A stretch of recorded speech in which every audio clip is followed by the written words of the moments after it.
እህትማማቾች ወንድማማቾች ማግባት ይችላሉ ወይ ብለዋል። ባጭሩ አይችሉም ነው።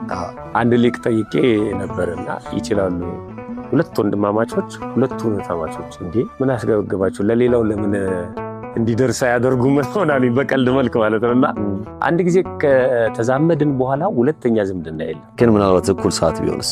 እሱ እኮ ነው የፈለገ ቢሆን በቃ ዝምድና አንዴ ነው የሚፈቀደው ማለት ነው። እኩል ሰዓት ቢመጣም በየተራ ቢመጣም ዝምድና አንዴ ከዛ ቤተሰብ ጋር አንድ ጊዜ ከተዛመድክ ነው። ሁለት ዝምድና የለም። ጋብቻን የሚከለክሉ ዝምድናዎች አንደኛ ስጋዊ ዝምድና ነው፣ ሁለተኛ መንፈሳዊ ዝምድና ነው፣ ሶስተኛው የሃይማኖት ልዩነት ነው። የሃይማኖት ልዩነት ጋብቻን ይከለክላል። መንፈሳዊ ዝምድና፣ ስጋዊ ዝምድና። ለምሳሌ አሁን ለዚህ እኮ ነው ባለፈው አንድ ጥያቄ ተጠይቀን ነበር። የንስሐ አባቴን ልጅ ክርስትና ማንሳት ይችላል? አይ ዋንስ ስለሆነ ነው። እንደውም ይሄ መንፈሳዊ ዝምድና ይሻላል ከስጋዊ ዝምድና። በአካልም የሚገናኙበት ነው ያኛው አይደል? ይሄኛው እንኳን በመንፈስ ነው የሚገናኙበት፣ ግን ይከለክላል።